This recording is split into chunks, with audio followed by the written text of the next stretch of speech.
para projetos de artistas por meio da Lei Rouanet. Segundo ela, os recursos tinham sido bloqueados pelo governo Bolsonaro. Além disso, Margarete informou ter publicado no Diário Oficial da União as primeiras prorrogações de projetos de captação pela Rouanet. A Lei Rouanet permite o patrocínio de obras culturais. Em contrapartida, o valor do patrocínio pode ser abatido total ou parcialmente de impostos. Começo com você, Zé. O que achou dessas primeiras medidas da ministra da Cultura? Ô, Vitor, primeiro eu queria dizer que eu não sou contra a Lei Rouanet, não, viu? A Lei Rouanet tem lá as suas vantagens. Uma lei, eu me lembro desse debate no Congresso, era o diplomata Rouanet, que morreu recentemente, ainda no governo Collor. Começou esse debate antes, mas, enfim, foi publicado no governo Collor. E ela visa a possibilidade de financiamento de artes, né?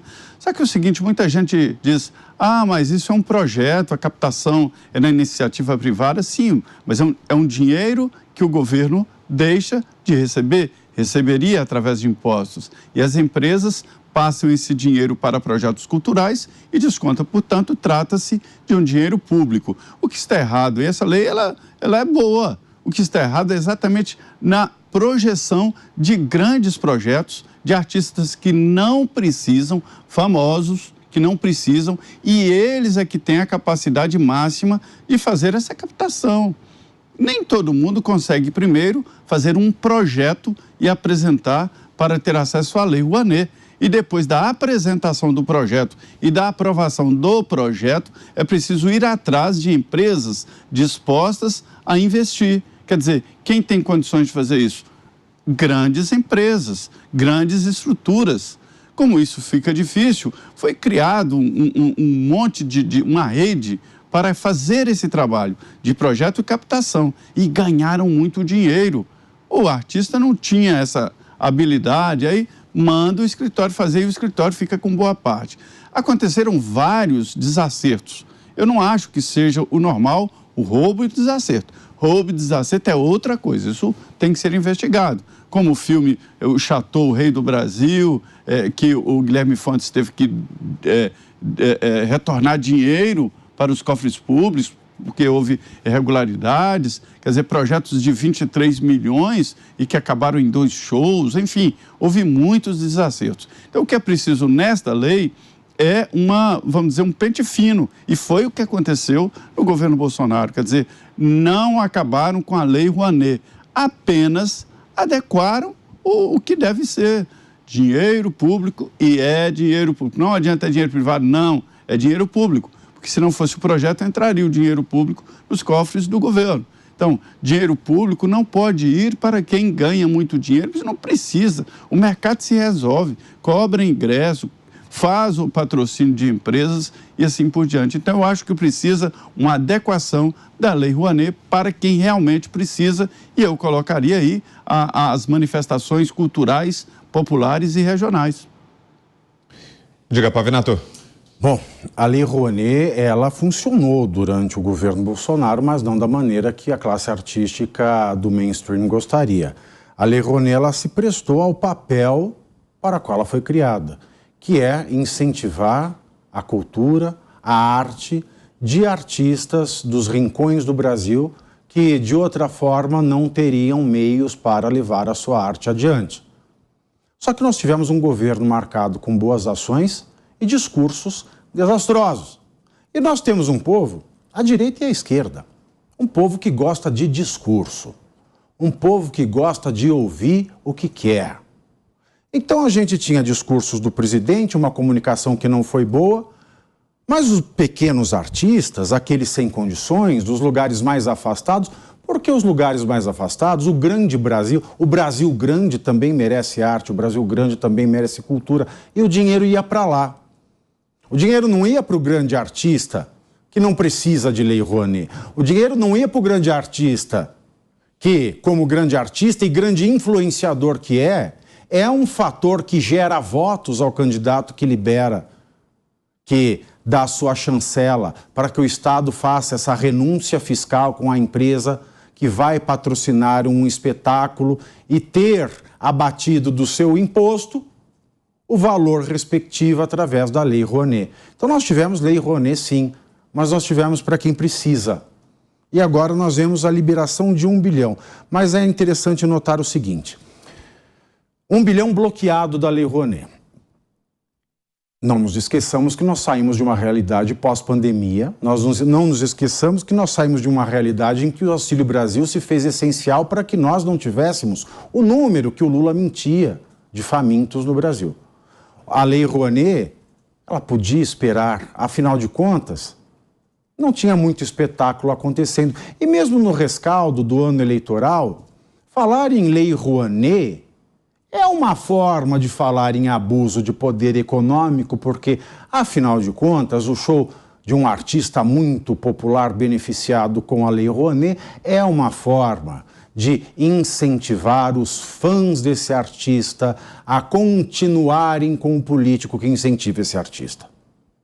Isso é claro, mas não tem como fotografar a intenção, muito embora nós tenhamos visto isso nas audiências de custódia totalmente ao arrepio da lei com relação às pessoas que ainda estão presas em Brasília, seja com a liberdade cerceada no sistema carcerário, seja por medidas cautelares restritivas de liberdade, como não uso de redes, como tornozeleiras eletrônicas.